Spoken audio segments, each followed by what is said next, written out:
Hello and welcome to my best and worst games of the year 2019 video. The way I normally do this is I go through each and every game that I've played that's released this year and rank them from worst to best, saying a bit about what I liked or didn't like about them along the way. The only real rules here are that I'm not going to include any games like Cuphead, which released this year on Switch, but it's basically just a straight up port of the same game that released in 2017 on the Xbox One. I also don't count compilation games, so stuff like Castlevania Anniversary Collection, which came out earlier this year, but I don't really see the point in including that because that just includes games that were released years and years ago. And with remasters, I do sometimes include them, but it just depends on how much they've changed from the original game. If it's just better looking graphics, then I don't really tend to count them because it's pretty much the same game as the one that was previously released.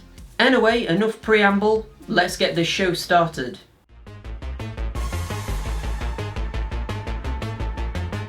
The worst game of the year in my opinion has to go to Rage 2. I mean, at this point, does anyone even remember this game?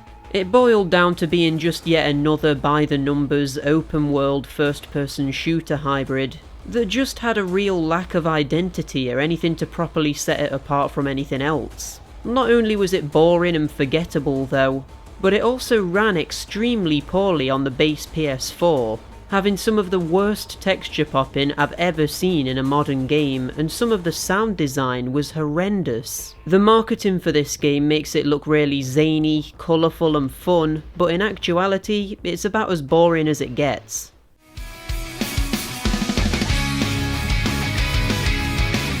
I'll be honest here, I hardly even played this game, so I didn't give it that much of a chance. But from what I did play, I was just completely put off.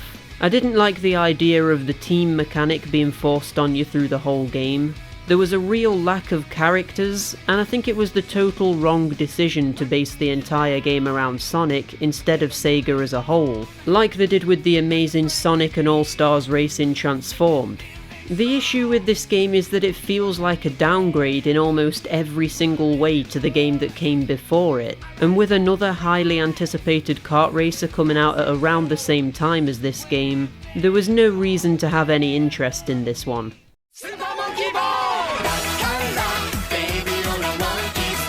I really wanted to like Super Monkey Ball Banana Blitz HD. I went into it very excited to see a new entry in the series, but all it made me do was remember how much better the old games in the series were. Just like with Team Sonic Racing, this is an example of a game which has no reason to exist due to its predecessors being so much better. I hate the boss battles and think they clash heavily with the normal level design. The standard levels are uninspired and basic, and you shouldn't be able to jump in a Monkey Ball game. Oh, and the minigame selection is garbage and the multiplayer aspects are non-existent. I've done a full review of the game on the channel that I'll link below if you're interested in knowing more.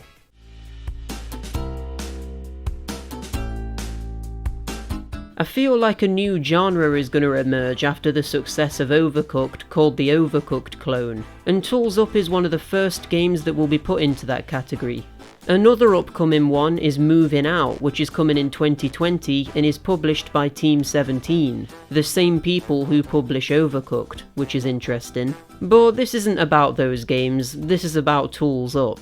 This game separates itself from Overcooked by being about decorating houses rather than working in a kitchen. It's a great concept, but it's just not executed too well. The primary issue is the lack of new ideas being brought into the fold on a regular enough basis, which can end up making each stage feel more or less identical to the last. Whereas Overcooked introduced either brand new mechanics, new ingredients, or expands on a previous gimmick, Tools Up simply has you doing the same stuff, but with a differently laid out level. Maybe later in the game it comes into its own a bit more, but I've played through about a quarter of the game now, and it definitely feels like a poor man's Overcooked. It's a bit too clunky to control too, which doesn't help, and you'll often find yourself ripping floorboards up when what you actually want to do is pick up a paint bucket. It's a little bit annoying in this way. It can still be fun if you're looking for a co-op game after having played Overcooked, but by no means get this instead of that. It makes for a nice last course, but it's not a main meal.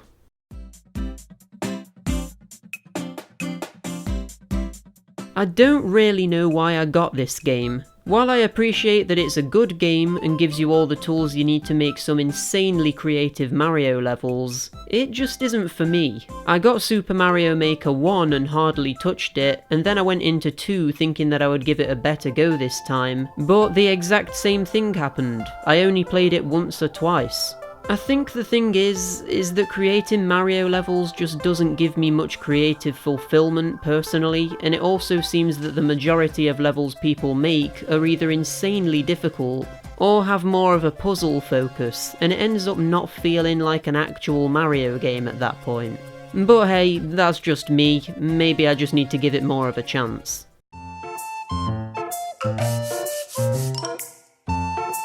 This is a very basic game, but does everything it sets out to do well. It's a simple 2.5D platformer which primarily sells itself through its cute graphics. Everything is made of crafting materials, hence the name of the game, and it's interesting going through it and seeing all the different ideas the developers had with this crafted aesthetic in mind.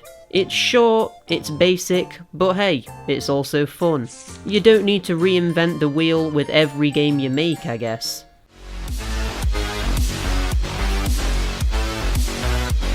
I had been looking forward to this game coming out for ages, and after finally playing it, yeah, it's good.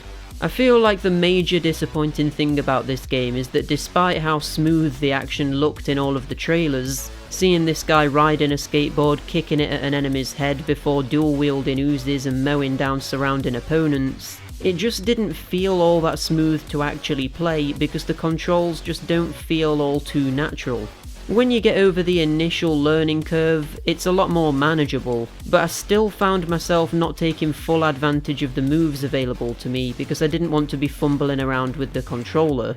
Still though, I don't want to be too negative here because this is an awesome game, and when you do pull off fancy kills, it feels incredibly satisfying. If you're a fan of arcadey side-scrolling shooters like Contra or Mega Man, you should look into this game because it feels like the evolution of that style.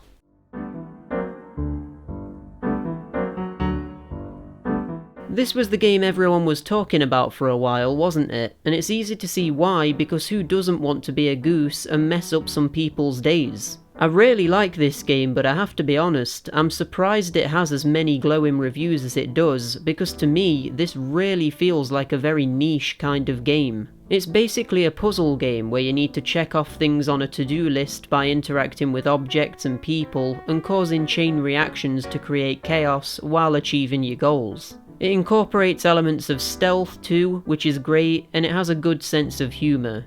Plus it's set in a small English village, so I find it very relatable. It's short, but it has a bit of replayability, and it's great while it lasts.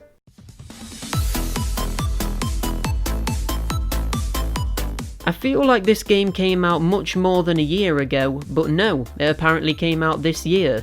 This is a game that I always put on intending to play it for a short burst, but I end up playing it for hours because of how addicting it is. It's perhaps even more addicting than the base Tetris game because of how the matches are shorter. I've not got the paid DLC for this game, so I can't talk about the extra stuff, but the normal Tetris 99 mode is where you and 98 other people are all playing Tetris at the same time, and you can send and be sent garbage blocks which fill up your screen. And it's simply a test of endurance to see who can survive the longest. The gameplay is straight up pure Tetris, but the extra spin of it basically being a battle royale game really freshens it up and gives you a reason to play this over the millions of other versions of Tetris. With Puyo Puyo Tetris being this awesome puzzle fusion game, and how Tetris Effect is Tetris VR, and then now we have Tetris 99 being Tetris Battle Royale, it just goes to show how versatile and relevant Tetris is, even today. It truly belongs in the video game Hall of Fame.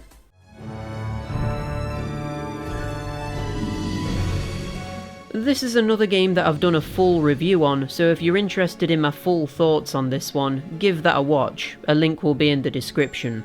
To quickly talk about it though, it's a remake of a PS1 game that has a fairly passionate cult following and seems to be fondly remembered by a lot of people who played the original. It's a great remake, giving the game updated visuals and sound design while also modernising the controls too, to bring it more in line with games coming out nowadays. My major gripe with this is that I feel like they didn't change enough from the original game. It's very faithful, and perhaps a little bit too faithful in some areas, particularly the combat, which is clunky and has no weight to it. It also doesn't have a lot in the way of additional content, but what is there is good, and it's a testament to how well the original game still holds up today. Highly recommended if you're a fan of the PS1 or action-adventure games with a spooky vibe.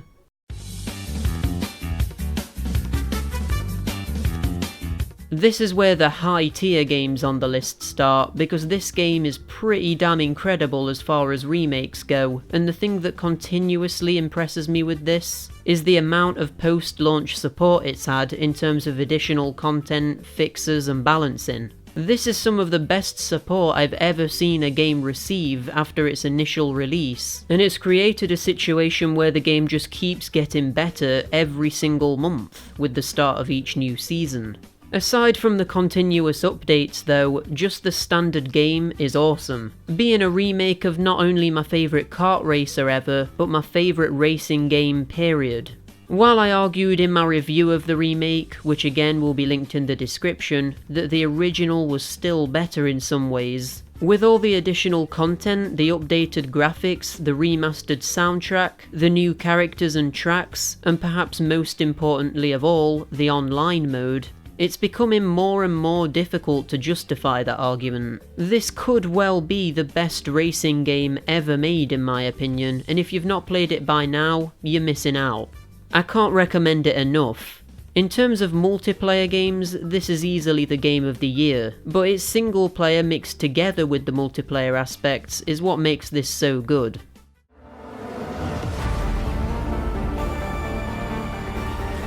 We've entered the top 3, and what better way to start it off than with Death Stranding. A game which I've been hyped to get my hands on ever since seeing Norman Reedus' naked body on that beach in the first trailer.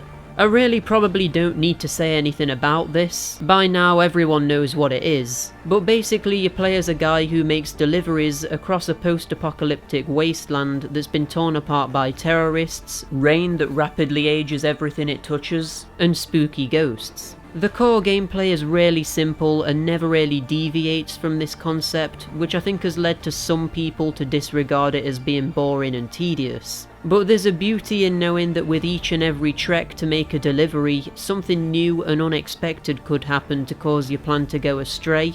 And it's in these moments where you're having to scramble for your life and use everything at your disposal to survive and deliver the packages in the best condition, where the game shines, and it feels amazing to make it out of these experiences and know that someone else doing the exact same mission will have had a completely different journey. This game definitely isn't for everyone, but isn't that always the case with a Hideo Kojima game? Now all I can do is just hope that he makes a horror game next, because I need something on the same level as PT, but as a full game.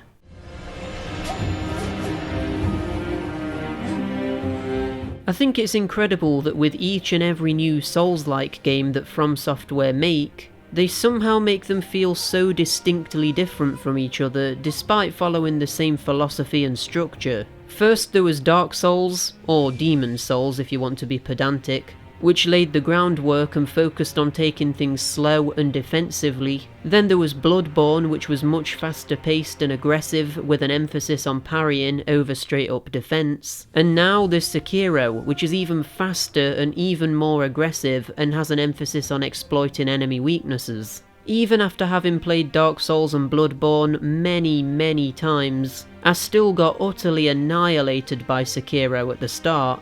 But then when you pick up on the more subtle combat mechanics and learn how to take care of enemies wielding different weapons and using different attack styles, the combat in this game is some of the most fluid I've ever experienced. Add into the mix a grappling hook and stealth elements, and you've got a game that seems custom built to me and my preferences. I have to admit I miss the character and stat customization and the multiplayer elements from previous Souls-like games, but the gameplay here makes up for those losses.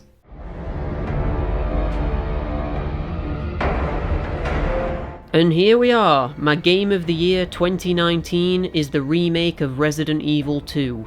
Potentially the greatest video game remake of all time, with the only other real contenders being the Resident Evil 1 remake and Bionic Commando Rearmed, which weirdly are all published by Capcom. They really know how to nail a remake, it seems. The thing is with this remake is that it isn't afraid to be different to the original game, ditching a lot of the puzzle elements found in the original and focusing more on action, while also changing the camera to be over the shoulder to accommodate this. Other than that, the sound design is about as high quality as you can possibly achieve. The graphics are absolutely mind-blowingly good, the controls are intuitive and snappy, and with the much bigger emphasis on Mr. X as a constant looming threat who is hunting you down throughout the entire first part of the game, this actually becomes quite genuinely scary and tense. Its story is interesting, adding in new plot details not featured in the original, and there's hardly anything negative to say.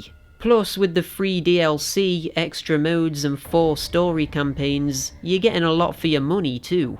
The reason that I love how Capcom are unafraid to change the games they remake is because, as well as this being an amazing game, it also doesn't replace the original. The original has such a different tone and goes for so many different things with its gameplay that it's still worth playing even when the remake exists. And this in turn also gives the remake more of a reason to exist too, because it isn't just being a copycat for no reason. I love it. This year has been astonishing for game releases, and there's loads that I've just not had the time or money to play. So let's go through some of the ones that probably would have been quite high up on this list had I had the chance to play them. Most of these ones I do plan on picking up soon, but if I got all of them, I would never have the chance to play them all, and I would just end up with a massive back catalogue, which I kind of want to avoid. So I don't know if I'll actually manage to get around to playing all of them, but I'll try.